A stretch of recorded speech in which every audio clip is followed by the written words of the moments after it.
এখন এই টাকাটা আমি মনি তো নাম মিলনের মিলনের নানির কাছে আমি টাকাটা এখন হস্তান্তর করব। এখানে 5,000 টাকা আছে। নানি, টাকাটা ধরেন, আপনি টাকাটা গুনে নেন। আসসালামু আলাইকুম সম্মানিত দেশবাসী, আমরা এখন এই মুহূর্তে উপস্থিত আছি ঝিনাইদহ জেলার মহেশপুর থানার নেপা ইউনিয়নের বাকুশপুতা বাজারপাড়া গ্রামে। আমরা ইতিপূর্বে একটা ভিডিও আপনাদের দিয়েছিলাম। সেখানে বাকুশপুতা গ্রামের একজন মিলন নামে একটি ছেলে ছিল, যার পায়ে গ্যাংগ্রিনের ঘা হয়েছিল। সেই ছেলেটি যখন তার ভিডিওটা সোশ্যাল মিডিয়ায় যায়, অনেকে দেখে টাকার সাহায্য সহযোগিতা করার তাদের মন মানসিকতা ছিল। তো আমাদের একজন প্রবাসী ছেলে, যার বাড়ি সেজিয়া তালবাগান পাড়া, মোহাম্মদ ফরহাদ, একজন কাতার প্রবাসী।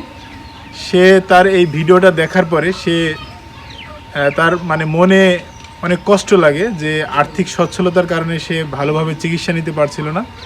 সেই দিক বিবেচনা করে সে আমাদের 5,000 টাকা তার মিলনের নামে আমার কাছে সে পাঠিয়েছে বিকাশে। আজকে আমরা সেই টাকাটা মিলনের যে স্বজন আছে, তার পিতামাতা বলতে কেউই নেই, তার শুধু আছে একটা নানা আর একটা নানি। এখানেই সে থাকে, তার নানা নানির সাথেই সে থাকে। তো আমরা এই টাকাটা আজকে মিলনের নানির কাছে আমরা হস্তান্তর করব। তো ধন্যবাদ আমাদের সেই কাতার প্রবাসী ফরহাদ হোসেনকে। সে আমাদের আজকে বিকাশে 5,000 টাকা পাঠিয়েছে।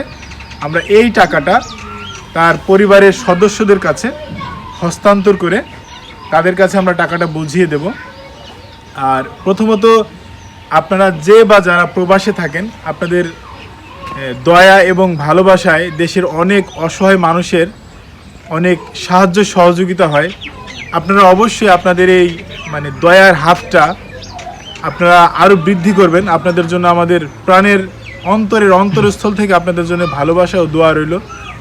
আপনারা যারা পরিবার পরিজন আত্মীয় স্বজন রেখে আপনারা যারা প্রবাসে থাকেন, আপনারা যাতে ভালো থাকেন, সুস্থ থাকেন, পরিবারের সাথে যাতে ভালো কমিউনিকেট করতে পারেন, সেই জন্য আপনাদের জন্য আমাদের অন্তরস্থল থেকে দোয়া থাকবে। তো এখন এই টাকাটা আমি মনি তো নাম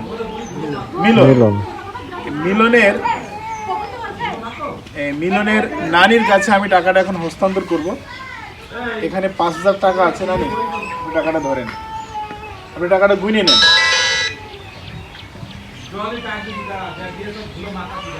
5,000 টাকা ঠিক আছে? তো যেই ব্যক্তি আপনার জন্য টাকাটা পাঠিয়েছে তার জন্য আপনি মন থেকে দোয়া করবেন, ঠিক আছে? যে ব্যক্তিটা টাকাটা পাঠিয়েছে আপনি অবশ্যই তার জন্য দোয়া করবেন। আর দ্বিতীয় কথা হলো, এই টাকা দিয়ে তার শুধু চিকিৎসার